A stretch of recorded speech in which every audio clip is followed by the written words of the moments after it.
October 28న రాహుగ్రస్త పాక్షిక చంద్రగ్రహణం.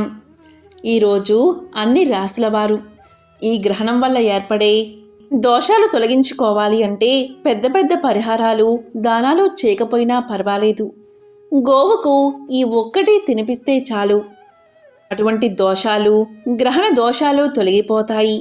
దీనికి పెద్ద పెద్ద పరిహారాలు దానాలు చేయక్కర్లేదు. నువ్వులు, కంచు పాత్రలు, వస్త్రాలు, బంగారం వెండితో చేసిన చంద్రబింబాలు, కేతు ప్రతిమలు, రాహు ప్రతిమలు దానం చేసే స్తోమత అందరికీ ఉండదు. అలాంటి వారు వాటిని దానం చేసిన ఫలితం పొందాలి అంటే కేవలం గోవుకు ఈ ఒక్కటి తినిపిస్తే చాలు. గ్రహణం వల్ల ఏర్పడే అన్ని దోషాలు తొలగిపోతాయి. ఈరోజు అంటే అక్టోబర్ 28వ తేదీ అర్ధరాత్రి రాహుగ్రస్త పాక్షిక చంద్రగ్రహణం. అర్ధరాత్రి 12 దాటితే అక్టోబర్ 29 ఆదివారం వస్తుంది. ఈరోజు చంద్రగ్రహణం సంభవిస్తున్న కారణంగా అక్టోబర్ 29వ తేదీ ఎవరైతే గోవుకు ఇది ఒక్కటే తినిపిస్తారో వారికి ఉన్న అన్ని దోషాలు తొలగిపోయి తిరుగులేని రాజయోగం కలుగుతుంది. మనం అశ్విని నక్షత్రంలో ఏర్పడడం వల్ల అశ్విని నక్షత్రం వారు అంటే మేషరాశి వారు ఈ గ్రహణాన్ని చూడకూడదు. అశ్విని నక్షత్రం మేషరాశి వారు మరుసటి రోజు యథావిధిగా శాంతి చేయించుకోవడం చాలా మంచిది. ఈ గ్రహణం రాహుగ్రస్త పాక్షిక చంద్రగ్రహణం మన భారతదేశంతో పాటు ఉత్తర, దక్షిణ, తూర్పు America, Africa, Asia, north America, Antarctica, Pacific, Atlantic ప్రాంతంలో కనిపిస్తుంది. ఇక గ్రహణ సమయాలు ఇప్పుడు తెలుసుకుందాం. ఈ నెల 28, 29 అంటే ఈ 2 తేదీల్లో ఈ గ్రహణం సంభవిస్తుంది.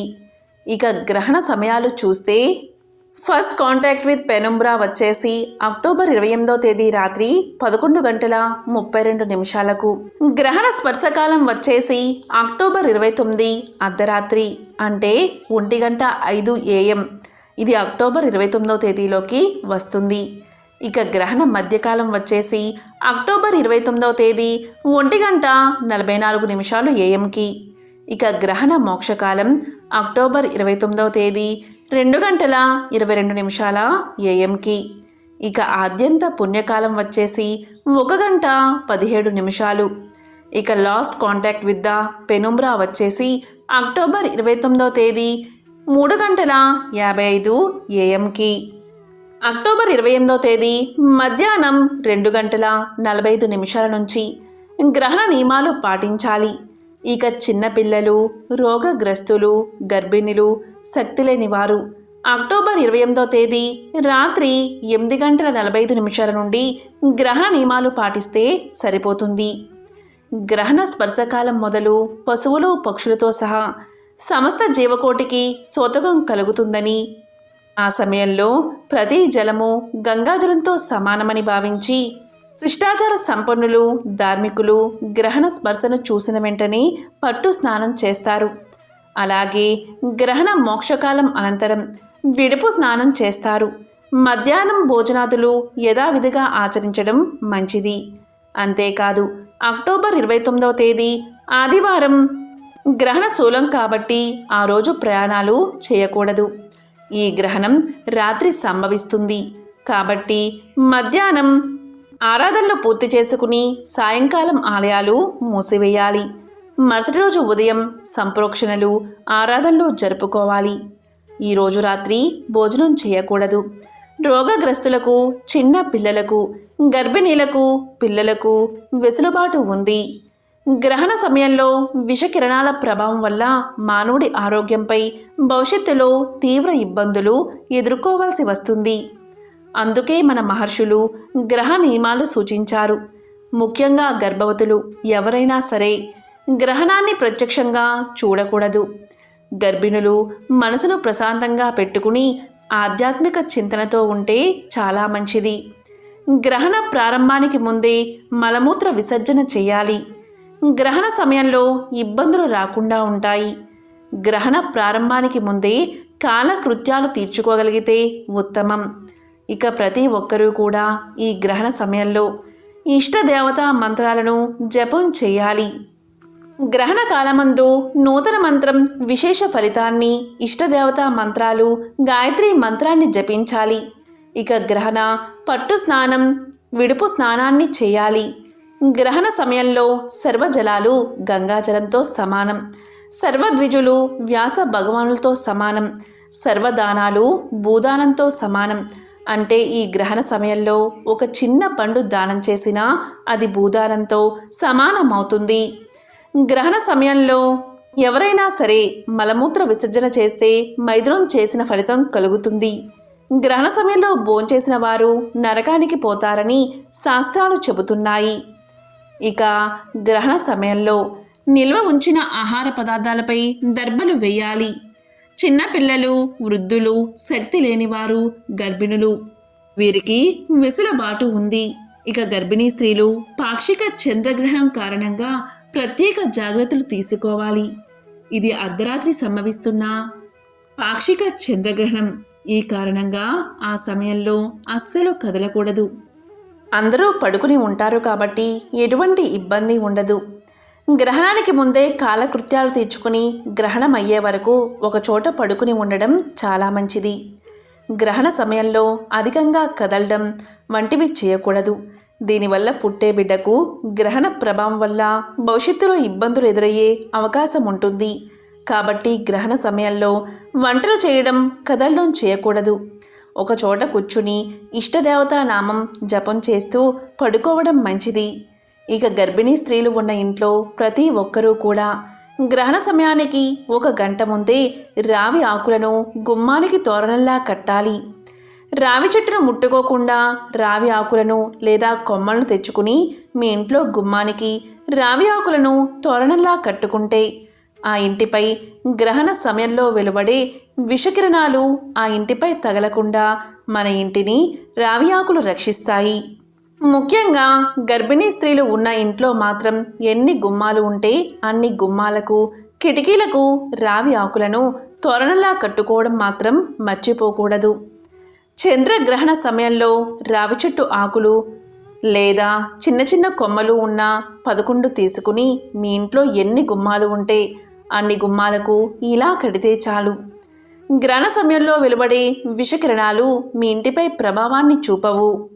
ఇంకా వాస్తు దోషాలు కూడా తొలగిపోతాయి. అంతటి శక్తి రావి చెట్టు ఆకులకు ఉంటుంది. చంద్రగ్రహణ సమయంలో ఇలా చేస్తే చాలు, మీ జీవితంలో ఉత్తమ ఫలితాలు కలుగుతాయి.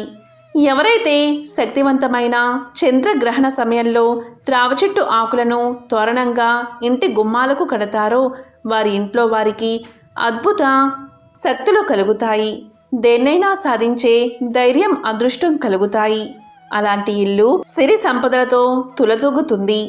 గ్రహణ సమయంలో ఇలా ఇంటికి రావి ఆకులు కట్టుకోవడం వెనుక ఒక పరమార్థం కూడా ఉంది. రావి చెట్టు ఆకుల నుండి ప్రాణవాయువు అధికంగా విడుదల అవుతుంది. అంతేకాదు, ఈ ఆకులు ఉన్న దగ్గర గాలిలో వాతావరణ కాలుష్యం వల్ల ఏర్పడే విషవాయువులను ఈ ఆకులు శుద్ధి చేసి మనకు స్వచ్ఛమైన గాలిని అందిస్తాయి. అందుకే ఇలా గ్రహణ సమయంలో ఆకులను కట్టుకుంటే చాలా మంచిది. గ్రహణ సమయంలో కొన్ని విషవాయువులు వాతావరణంలో ప్రసరిస్తాయి. కాబట్టి ఈ విషగాలులు మన ఆరోగ్యంపై తీవ్ర ప్రభావాలు చూపకుండా ఇలా గ్రహణ సమయంలో ఇంటికి ఉన్న ప్రతి గుమ్మానికి రావి చెట్టు ఆకులను పసుపు దారంతో, అంటే తెల్లటి దారానికి పసుపు రాసి ఈ ఆకులను దారంతో కట్టి గుమ్మానికి తోరణంలా కట్టుకోవాలి. ఇలా మీ ఇంట్లో ఉన్న ప్రతి గుమ్మానికి కట్టుకోవడం వల్ల ఆ విషవాయువులు మీ ఇంట్లోకి రాకుండా గుమ్మం దగ్గరే ఆపేస్తాయి రావి ఆకులు. ఒకవేళ ఇంట్లోకి వచ్చినా కూడా విషగాలులను ఇవి శుద్ధి చేస్తాయని అనాది కాలం నుంచి రావి చెట్టు ఆకులను గ్రహణ సమయాల్లో కట్టుకోవడం ఆచారంగా వచ్చింది. గ్రహణ సమయంలో గర్భిణీ స్త్రీలకు ఈ విషవాయువుల వల్ల కడుపులోని బిడ్డకు ఎటువంటి చెడు జరగకుండా ఇలా రావి చెట్టు ఆకులను ఇంటి గుమ్మానికి కట్టుకుంటారు. ఇదే గ్రహణ సమయంలో రావి ఆకులను గుమ్మానికి కట్టుకోవడం వెనుక ఉన్న పరమ రహస్యం. రావి చెట్టు ఆకుకు అద్భుత శక్తి ఉందని గ్రహించిన మన మహర్షులు ఈ రావి చెట్టు కింద తపస్సు చేసి ఎన్నో ప్రయోజనాలు పొందారు. రావి చెట్టు ఆకులో తోకలా ఉండే భాగం కొనతేరి గాలి వచ్చినప్పుడు అటు ఇటు కదులుతూ ఉంటుంది. అందుకే ఈ చెట్టు దగ్గర అలసిపోయిన వారు నిద్రిస్తే త్వరగా నిద్రలోకి జారుకుంటారు, త్వరగా నిద్ర పడుతుంది. మన పూర్వీకులు ఎక్కువగా రావి చెట్టు నీడలోనే విశ్రమించేవారు. వారు ఎక్కువ కాలం బతకడానికి ఇది కూడా ఒక రహస్యం. రావి చెట్టు పరమ పవిత్రమైనది. శ్రీమద్ భాగవతంలో సాక్షాత్తు శ్రీకృష్ణ భగవానుడే ఇలా చెప్పాడు. రావి చెట్టు సాక్షాత్తు విష్ణు నివాసం. అశ్వత్థ వృక్షంగా కూడా దీన్ని పిలుస్తారు. ఈ చెట్టు కింద హిందువులు తమ ప్రాణాలు సైతం సంతోషంగా వదలడానికి ఇష్టపడతారు. ఎవరైతే రావి చెట్టు మొదట్లో నీరు పోసి చెట్టుకు ప్రదక్షిణ చేస్తారో వారికి భగవంతుణ్ణి సేవించిన పుణ్యం లభిస్తుందట, ఆయుష్ పెరుగుతుందట, పాపాలు తొలగిపోతాయట, మోక్షం కలుగుతుందట. రావి చెట్టు ఏ ఊళ్ళో అయితే అధికంగా ఉంటాయో ఆ ఊళ్ళో అందరూ ఆరోగ్యంగా జీవిస్తారు. ఎందుకంటే రావి చెట్టు నుండి ప్రాణవాయువు అధికంగా లభిస్తుంది. రావి చెట్టు సమీపంలో నివసించే వారికి ఆయురారోగ్యాలు కలుగుతాయి. అంతేకాదు రావి చెట్టు నుండి వీచే గాలి వాతావరణ కాలుష్యాన్ని పారద్రోలుతుంది. స్వచ్ఛమైన ఆరోగ్యవంతమైన గాలిని మానవులకు అందిస్తుంది. పద్మపురాణం రావి చెట్టును విష్ణు స్వరూపంగా తెలియచేసింది. బ్రహ్మ వైవత్తర పురాణంలో కూడా రావి చెట్టు ప్రస్తావన ఉంది. ఈ చెట్టు శ్రేష్టమైనది కాను, దేవతా వృక్షంగాను పురాణాలు రావి చెట్టును అశ్వత్థ వృక్షంగాను పరమ పవిత్రమైనదిగాను చెప్తున్నాయి. గౌతమ బుద్ధునికి రావి చెట్టు కిందే జ్ఞానోదయం అయ్యింది. కనుకనే రావి చెట్టును బోధి వృక్షము అని పిలుస్తారు. రావి చెట్టు మొదట్లో విష్ణువు, బోధలో కేశవుడు, కొమ్మల్లో నారాయణుడు, ఆకుల్లో హరి, పండ్లలో అచ్యుతుడు కొలువై ఉంటారని పురాణాలు తెలియచేస్తున్నాయి. రావి చెట్టు వృక్షం కింద యజ్ఞాలు, యాగాలు, హోమాలు, పూజలు చేస్తారో వారికి సత్ఫలితాలు లభిస్తాయని పురాణ వచనం. కుటుంబంలో ఆపదలు వచ్చినా, ఆర్థికపరమైన ఒడిదుడుకులు వచ్చినా వాటిని తొలగించుకోవాలి అంటే రావి చెట్టు ఆకులతో ఈ చిన్న పరిహారం చేస్తే చాలు. అలాంటి వారికి సకల సంతోషాలు కలుగుతాయి. ఈ ఇంట్లో ధనానికి లోటు ఉండదు. ఈరోజు గోమాతకు ప్రతి ఒక్కరూ కూడా, అంటే అన్ని రాసుల వారు, ద్వాదశ రాసుల వారు గోమాతకు బియ్యం, తోటకూర, బెల్లం కలిపి తినిపించండి. ఇలా గోమాతకు మనం పెట్టేటప్పుడు, గోమాత వాటిని తినేటప్పుడు గోవు చుట్టూ 3 ప్రదక్షిణలు చేయండి. ఇలా చేస్తే సమస్త దోషాలు తొలగిపోతాయి. ఇలా చేస్తే సమస్త దేవతల ఆశీర్వాదం మీకు లభిస్తుంది. గోవుకు ఏం తినిపించినా లక్ష్మీదేవి సంతోషించి అష్ట ఐశ్వర్యాలు కలిగేలా దీవిస్తుంది. ఇక ఈరోజు మీ సమస్యను బట్టి గోవుకు ఏం తినిపిస్తే ఎటువంటి ప్రయోజనం కలుగుతుందో ఇప్పుడు తెలుసుకుందాం. మానవుల యొక్క సమస్త కోరికలు తీర్చేది గోమాత. గోమాతకు ఏం తినిపిస్తే ఎటువంటి సమస్య తొలగిపోతుందో శాస్త్రాల్లో చెప్పిన వివరణ తెలుసుకుందాం. ఇంట్లో కుటుంబ కలహాలు అధికంగా ఉంటే నానబెట్టిన శనగపప్పును గోమాతకు పెట్టండి. తీసుకున్న బాకీలు తొందరగా చేరాలి అంటే నానబెట్టిన కందిపప్పును గోమాతకు ఆహారంగా పెట్టండి. ఇక వివాహం జరగడంలో ఆలస్యం అవుతున్నా, ఆటంకాలు ఎదురవుతున్నా గోమాతకు నానబెట్టిన ఉలవలను ఆహారంగా తినిపిస్తే సత్ఫలితాలు కలుగుతాయి. ధనం నిలవక ఇబ్బంది పడేవాళ్ళు ధనలాభం కలగాలి అంటే నానబెట్టిన అలసందలను గోమాతకు తినిపిస్తే ఆర్థిక ఇబ్బందులు తొలగి ధనలాభం కలుగుతుంది. అదేవిధంగా సంఘంలో గౌరవ మర్యాదలు, కీర్తి ప్రతిష్టలు కలగాలంటే, ఉద్యోగంలో చికాకులు పోయి ప్రమోషన్లు కలగాలి అంటే, రాజకీయ నాయకులకు ఉన్నత పదవులు కలగాలి అంటే గోమాతకు నానబెట్టిన గోధుమలు ఆహారంగా తినిపించండి, లేదా అరటిపండు తినిపించండి.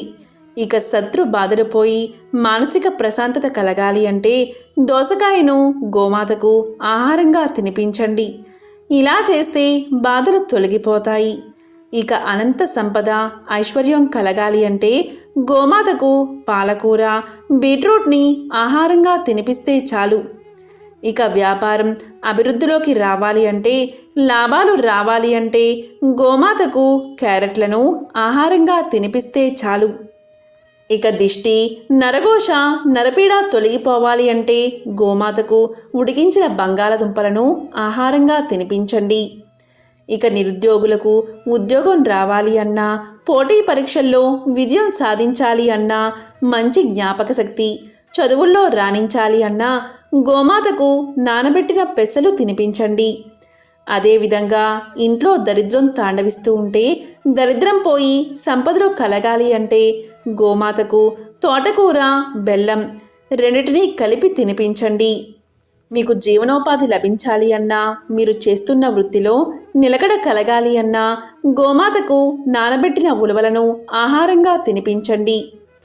కాబట్టి గోమాతను సేవిస్తే మనకు ఉన్న సమస్త బాధలు తొలగిపోతాయి. గోమాత యొక్క అనుగ్రహం ఉంటే సమస్త దేవతల యొక్క అనుగ్రహం లభించినట్లే. ఓం నమః శివాయ. ఓం నమో నారాయణాయ. ఓం శ్రీ మాత్రే నమః.